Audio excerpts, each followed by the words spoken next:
الرحمن الرحیم۔ آج ہمارا تراویح کے اندر 1.25 پارہ تلاوت کیا جائے گا، یعنی 1 پارہ اور 1 ربع۔ یہ 13ویں پارے کے نصف سے شروع ہو کے 14ویں پارے کے ثلث تک جائے گا۔ سورۃ الرعد چل رہی ہے، وہ سورۃ الرعد کے اندر یہاں سے جو بات شروع ہوئی، أَفَمَن يَعْلَمُ أَنَّمَا أُنزِلَ إِلَيْكَ مِن رَّبِّكَ الْحَقُّ كَمَنْ هُوَ أَعْمَىٰ۔ یہاں پر ایمان والوں کی 8 صفات بیان کی ہیں کہ اہل ایمان یہ صفات رکھتے ہیں کہ سب سے پہلے الذین یوفون بعہد اللہ ولا ینقضون المثاق، کہ اللہ کا عہد پورا کرتے ہیں جو اللہ نے ان سے عہد لیا۔ والذین یصلون ما امر اللہ به ان یوصل، رشتے ناطے جوڑ کے رکھتے ہیں۔ ویخشون ربهم، اپنے پروردگار کا ڈر دل میں رکھتے ہیں۔ ویخافون سوء الحساب، اور آخرت کے برے حساب سے ڈرتے ہیں۔ والذین صبروا ابتغاء وجہ ربهم، صبر کرتے ہیں۔ اقاموا الصلاۃ، نماز پڑھتے ہیں۔ وانفقوا مما رزقناہم، ہم جو ان کو دیتے ہیں اس میں سے خرچ کرتے ہیں 2 صفات کے ساتھ، سرًا و علانیہ، خفیہ طور پر بھی کرتے ہیں، اعلانیہ طور پر بھی کرتے ہیں۔ وَيَدْرَؤُونَ بِالْحَسَنَةِ السَّيِّئَةَ، برائی کا بدلہ اچھائی سے دیتے ہیں۔ تم سیر ہو تو ہم سوا سیر، نہیں، مومن ایسا نہیں ہوتا۔ ٹھیک ہے، تم نے مارا، چلو ٹھیک، کوئی بات نہیں۔ تم نے قصور کیا، تم نے دل دکھایا، تم نے حق مارا، چلو کوئی بات نہیں، تم ہمارے بھائی ہو، چھوڑ دو، کوئی مسئلہ نہیں۔ تو یہ مومن ہوتے، وَيَدْرَؤُونَ بِالْحَسَنَةِ السَّيِّئَةَ۔ لیکن آج کل اگر کوئی یہ کرتا ہے تو اس کو کہتے ہیں بے وقوف ہے، یہ الو ہے، اس کو کوئی بھی الو بنا سکتا ہے، یہ پاگل ہے۔ حالانکہ اللہ کی نظر میں وہ بہت بڑا ہے، لوگوں کی نظر میں اگرچہ گھٹیا ہے، لوگوں کی نظر میں اگرچہ بے وقوف ہے، چلو کوئی بات نہیں، لیکن یہ اللہ کی نظر میں بڑھیا ہوتا ہے۔ وَيَدْرَؤُونَ بِالْحَسَنَةِ السَّيِّئَةَ، تو ان کا اللہ رب العزت نے اجر دیا۔ اس کے مقابلے میں جو اشقیاء ہیں، جو شقی، نیک اللہ کے پسندیدہ لوگ، لیکن اس کے مقابلے میں جو بدبخت لوگ ہیں ان کی 3 نشانیاں۔ سب سے پہلے وہ اللہ کا وعدہ توڑتے ہیں، یعنی ایمان نہیں لے کر آتے۔ یہ پہلی شقی اور بدبخت ہونے کے لیے ایک چیز کافی ہے کہ وہ عیسائی ہے لیکن ہے بہت اچھا انسان، ٹھیک ہے، ہوگا اچھا انسان، اخلاق اس کے اچھے ہوں گے، لیکن پہلی چیز کیا ہے؟ ينقضون عہد اللہ من بعد میثاقہ، اللہ کا وعدہ توڑتے ہیں، ایمان نہیں لے کے آتے، یہ شقی ہے۔ نمبر 2، وَيَقْطَعُونَ مَا أَمَرَ اللَّهُ بِهِ أَن يُوصَلَ، رشتے ناطے توڑتے ہیں، تعلقات توڑتے ہیں، یہ دوسرا، یعنی مومن ہوتا ہے تعلقات بنانے والا۔ ایک ہے تعلقات بلڈ کرنا، یہ نہیں، ایک ہے تعلقات بنا کے رکھنا۔ جو آپ کے ساتھ بیٹھا ہو اس کو بیٹھ کے کیوں نہیں مار رہا ہے، اس کو بیٹھ کے تکلیف دے رہا ہے۔ کوئی ہمسایہ پڑوسی ہے، اس کے ساتھ بلا وجہ کا پیچا لگا رہا ہے کہ اس کو سیدھا کر کے رکھو، ان کو سیدھا کر کے رکھو تو یہ صحیح رہتے ہیں، ورنہ یہ دماغ خراب کر دیتے ہیں آپ کو۔ نہیں، یہ نہیں۔ وَيَقْطَعُونَ مَا أَمَرَ اللَّهُ أَن يُوصَلَ، اور پھر وَيُفْسِدُونَ فِي الْأَرْضِ، تیسری بات یہ کہ وہ سازشیں کرتے رہتے ہیں، ان کی زبان ہمیشہ دوسروں کے بارے میں کھلتی رہتی ہے، ہمیشہ دوسروں کے بارے میں برا بولتا ہے، یار یہ چھوڑو یار یہ تو ہے ہی ایسا، یار یہ تو بے ایمان نمبر 1، اس کو تو بات ہی نہیں کرو، میں جانتا ہوں اس کو۔ یعنی جس کو دیکھو، ڈکشنری اٹھا کے دیکھ لو، یہ ساری دنیا کو جانتا ہے کہ ساری دنیا گدی ہے، ساری دنیا بیوقوف ہے، ساری دنیا پاگل ہے، ساری دنیا فراڈی ہے، بس صرف میں عقل مند، صرف میں ایماندار آدمی، صرف میں اچھا آدمی ہوں، یہ شخص فسادی ہے۔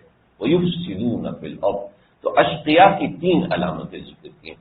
اگر ہم اتقیاء میں نہیں شامل تو کم از کم اشقیاء سے بچیں، اپنے آپ کو شقاوت۔ الحمدللہ نے ایمان کی دولت دی ہے، مسلمان ہے۔ نمبر 2، رشتے ناطے جوڑ کے رکھیں، رشتے، کوئی آپ سے ملے تو اس کو اچھے منہ سے بلائے، کوئی آپ سے ملا دفعہ ہو یار مجھے بڑے کام ہے، نہیں، ایسا نہ ہو، اس کے ساتھ جوڑنا۔ اور نمبر 3، فساد فی الارض، یعنی ایک دوسرے کی ٹانگیں کھینچنا، ایک دوسرے کا برا چاہنا، بدخواہی نہ ہو اپنی غرض پوری کرنے کے لیے۔ چنانچہ آگے انبیاء کا ذکر ہے، وَلَقَدْ أَرْسَلْنَا رُسُلًا مِّن قَبْلِكَ وَجَعَلْنَا لَهُمْ أَزْوَاجًا وَذُرِّيَّةً وَمَا كَانَ لِرَسُولٍ أَن يَأْتِيَ بِآيَةٍ إِلَّا بِإِذْنِ اللَّهِ، جو پیغمبر ہوتے ہیں وہ بھی اس فساد میں شکار بنتے ہیں، لہذا نیک لوگ بھی فسادات کا شکار ہو سکتے ہیں۔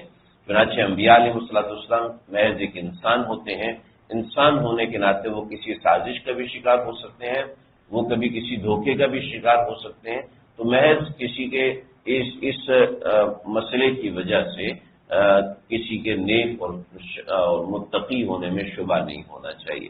اس کے ساتھ ذہن میں رہے کہ ان کے مقابلے میں اہل تعصب ہمیشہ ہر زمانے میں رہے، لہذا وہ ان کو نقصان پہنچاتے ہیں۔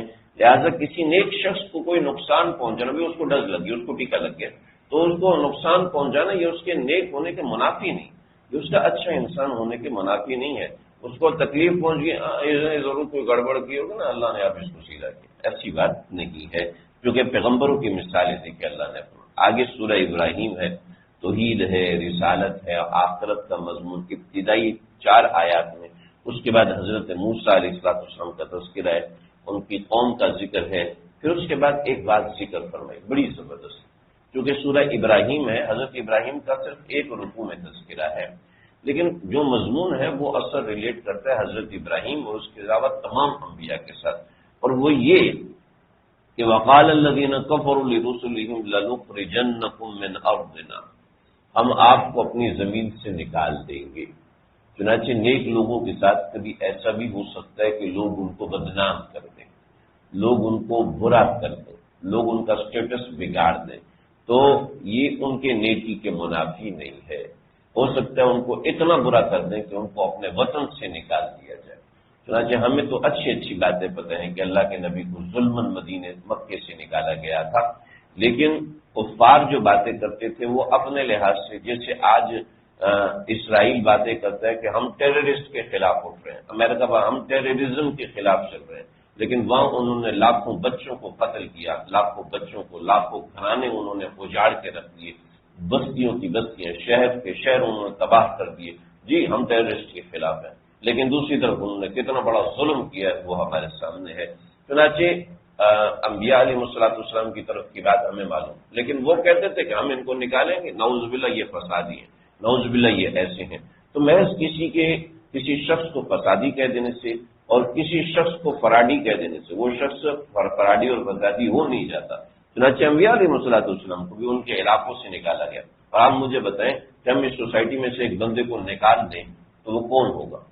یا تو انتہائی بدنام زمانہ شخص ہوگا، انتہائی برا شخص ہوگا، یا کوئی ایسا بندہ ہوگا جس کا کرمنل ہونا طے ہے، تو ایسی بندے کو ہم اس سوسائٹی میں خبردار، اس کو سوسائٹی نکالو، اس کا گھر ہے اس کو نکالو، چاہے اس کا گھر ہے چاہے کچھ ہے، کیس کرو اس کے اوپر نکلے۔ چنانچہ انبیاء علیہ السلام کو یہاں تک پہنچایا گیا، تو آپ سمجھ سکتے ہیں کہ ہمیشہ اہل دین کے خلاف ہمیشہ پروپیگنڈے ہوں گے، مستقلاً ہوں گے، اور پروپیگنڈا ہوتا ہی وہ ہے جو آپ کو لگے کہ یہ بالکل سچ ہے۔ چنانچہ نبی علیہ السلام کے بارے میں بھی ایسے پروپیگنڈے ہوئے، حضرت عمر جیسے لوگ 6 سال تک اس نرغے میں رہے، 6 سال تک اسی نرغے میں، حضرت عمر جیسے لوگ، حضرت حمزہ جیسے سمجھدار پڑھے لکھے لوگ 6 سال تک اسی نرغے میں رہے۔ ابو سفیان کئی برس تک اس نرغے، ان پروپیگنڈوں کے نرغے میں رہا، جب اللہ کے نبی کے سامنے آ کے بیٹھے تو پگھل گئے، سب ختم ہو گئے، لیکن پروپیگنڈوں میں رہے۔ چنانچہ اہل دین کے بارے میں اور کسی بھی شخص کے بارے میں کبھی بھی سنی ہوئی بات پہ یقین مت کرے۔ ہمارے معاشرے میں یہ بہت زیادہ ہے، ہم میں سے 90 سے 95% لوگ پروپیگنڈوں کا شکار ہوتے ہیں، کہ میں ڈر کے کہہ رہا ہوں، ورنہ 100% ہمارا معاشرہ صرف پروپیگنڈوں کا شکار ہے۔ 100% میڈیائی باتوں کے اوپر ہمارا اعتقاد ہوتا ہے، یقین ہوتا ہے، شرعی نقطہ نظر سے ہم قطعاً نہیں دیکھتے ہوتے۔ ایک صاحب نے کہا فلاں چور ہیں، ایسے ہیں ویسے ہیں، میں نے ان سے کہا بھائی آپ سے میری دوستی ہے، تعلق ہے، مجھے بتاؤ آپ کے پاس کیا دلیل ہے کہ فلاں چور ہے؟ تو ساری دنیا جانتی ہے، لیکن ساری دنیا جانتی ہے، کوئی دلیل نہیں، آپ دلیل بتاؤ کہ وہ چور ہے، کہ نہیں اخباروں میں آیا فلاں جگہ پہ فلاں وہ چور ہے۔ میں نے کہا بھائی یہ شرعی دلیل نہیں ہے، آپ نے فلاں لوگوں اتنے ان کے پلاٹ ہو گئے مگر، میں کہا یہ دلیل ہے اس بات کی کہ وہ چور ہے؟ تو پہلے لگتا ہے آپ اسی پارٹی سے تعلق رکھتے ہیں۔ میں نے کہا پھر وہی بات، میرا کسی پارٹی سے کوئی تعلق نہیں، میں آپ سے کروں شریعت کس کو چور کہتی ہے، شریعت کس کو ڈاکو کہتی ہے، شریعت کس کو یہ کہتی ہے؟ آپ اس کو، آپ صرف میڈیائی باتیں کر رہے ہیں، صرف وہاں کی باتیں، جی فلاں صحافی ہے اس نے کہا، میں نے کہا اس کا کہنا بنتا ہے، اس کے پاس دلیل ہے، آپ کے پاس دلیل نہیں۔ چنانچہ انبیاء علیہ السلام کے خلاف بھی ایسے میں بالکل نہیں کہہ رہا کہ سارے پاک صاف ہیں، میں بالکل نہیں کہہ رہا، میں صرف یہ کہہ رہا ہوں کہ ہم لوگ صرف سنی سنائی باتیں صرف پوسٹوں کے اوپر ہمارے موبائل پہ پوسٹ آ گئی، آج ہم اس پارٹی کے ہیں، پھر موبائل پہ پوسٹ آ گئی، یہ پارٹی تو بڑی بیکار ہے، چلو ہم اس پارٹی کے ہیں۔ اس طرح ہمیں سیاسی طور پہ تباہ کیا گیا، معاشی طور پہ تباہ کیا۔ انبیاء کے قصے ہمیں بتا رہے ہیں، لیکن انبیاء کو بستیوں سے نکالا گیا۔ چنانچہ کوئی نبی نہیں ہے جس نے ہجرت نہیں کی، ہر نبی نے، تقریباً ہر نبی نے۔ اور حضرت ابراہیم کی چونکہ صورت ہے تو حضرت ابراہیم کی 4 ہجرتیں، تفصیلی 4 ہجرتیں ہیں، تو آپ خود سمجھ سکتے ہیں کہ محض پروپیگنڈے کی بنیاد پر جو فیصلے کیے جاتے ہیں وہ کیسے ہوتے ہیں۔ چنانچہ آگے حضرت ابراہیم علیہ السلام کی دعائیں، الم تر الی الذین بدلوا نعمت اللہ کفرا واحلوا قومهم دار البوار یصلون جہنم یصلون وبئس القرار، یہ آگے ساری باتیں پھر حضرت ابراہیم کی دعائیں ہیں۔ ان دعاؤں کے بعد ظالم قوموں کا ذکر، ولا تحسبن اللہ غافلا عما يعمل الظالمون انما يؤخرهم ليوم تشخص فيه الابصار۔ آپ یہ نہ سمجھے کہ ہم پروپیگنڈے کرنے والے ظالموں کو چھوڑ دیں گے، نہ ہم ان کو مہلت دیتے ہیں، ہاں کرو دیکھتے ہیں کہاں تک کرتے ہو، اور پھر آگے قیامت کا ذکر ہے۔ اس کے بعد سورہ حجر شروع ہو رہی ہے۔ سورہ حجر کے ساتھ ہمارا 14واں پارہ شروع ہو رہا ہے۔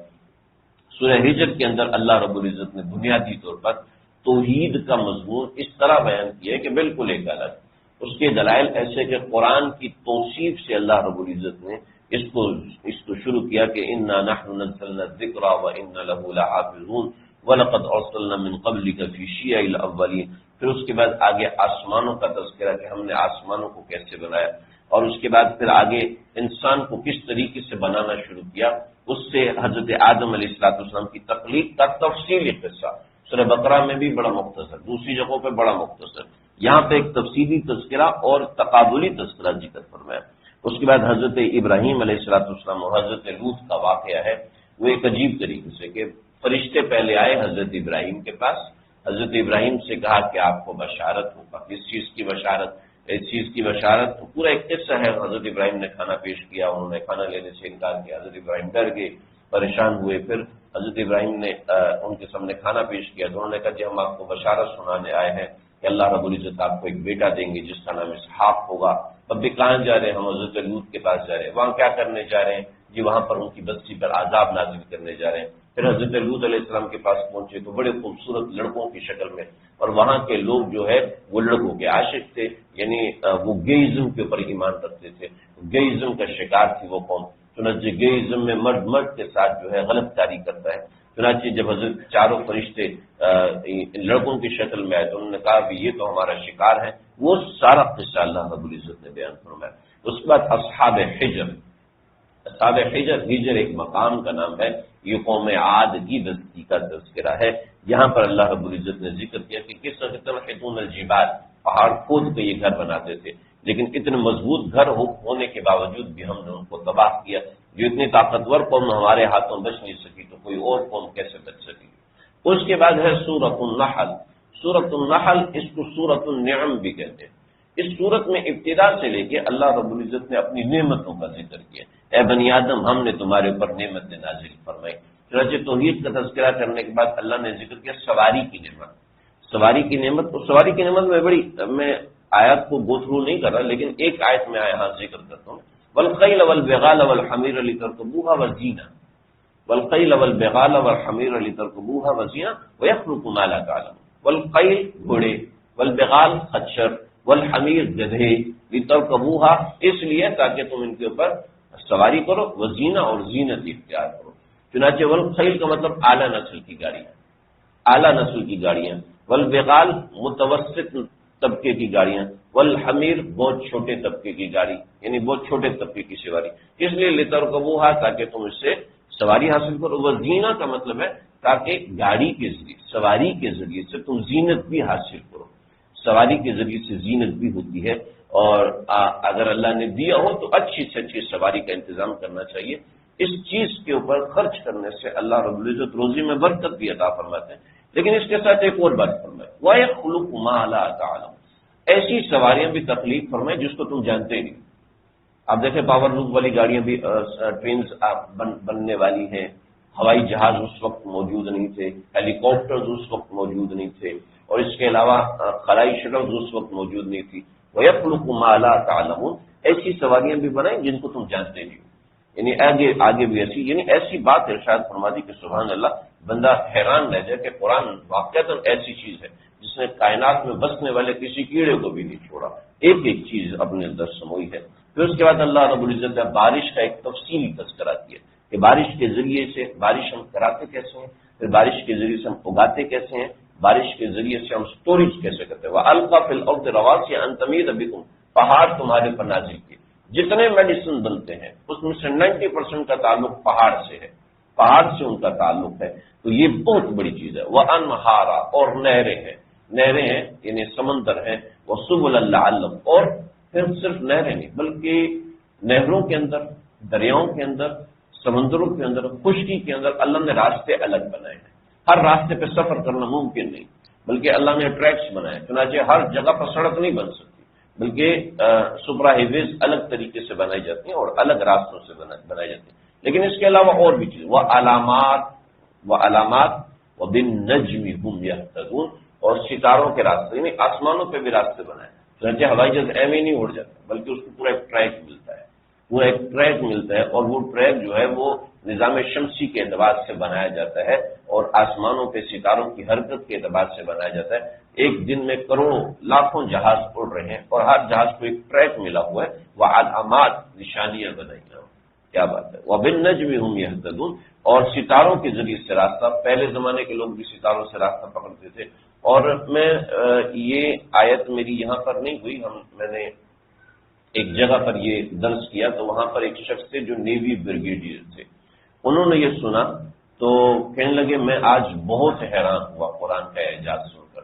27 سال تک میں نے شپ پہ وقت گزارا ہے اور آپ یقین کریں بہت جگہوں پہ ہمارا سیٹلائٹ کام نہیں کرتا. کہتے ابھی تو ترقی ہو گئی، کہتے ابھی 8-10 سال سے ترقی ہو گئی انٹرنیٹ کے آنے سے، لیکن اس سے پہلے سیٹلائٹ بہت جگہوں پہ کام نہیں کرتا تھا. یقین کیجئے کیپٹنز کو سب سے پہلے جو چیز سکھائی جاتی ہے، جو شپ کیپٹن ان کو سب سے پہلے جو چیز سکھائی جاتی ہے وہ آسمان کو دیکھ کے راستہ طے کرو. میری دادا اماں تھی، وہ آسمان کو دیکھ کے ٹائم بتاتی تھی. ہاں ابھی یہ وقت ہوا، ہم دیکھتے تھے ہاں بھائی یہ ابھی نماشی کو 1 گھنٹہ گزرا ہے. تو وہ حالانکہ اس زمانے گھڑیاں تو ابھی ایجاد ہوئی نا، 40-50 سال ہوئے. تو وبالنجم هم يهتدون، ستاروں کو دیکھ، ایک ایک نعمت اللہ کی. اور پھر آگے شرک کے اوپر اللہ نے رد کیا اور پھر اس کے حوالے سے اللہ رب العزت واقعات سناتے ہیں اور ان واقعات میں مد مقابل کس طریقے سے اشکالات کرتے ہیں، کس طریقے سے اعتراضات کرتے ہیں. اس کے بعد آیات سجدہ ہے. اس کے بعد نحل کہتے ہیں شہد کی مکھی کو. تو شہد کی مکھی کا اللہ رب العزت نے یہاں تفصیلی تذکرہ فرمایا. انہی آیات کی وجہ سے، اسی رکوع کی وجہ سے اس سورت کا نام سورت النحل ہے. تو یہ ثلث یہاں پہ جا کے پورا ہوتا ہے. میں نے مختصر کچھ چیزیں آپ کے سامنے عرض کی. اللہ سے مسلم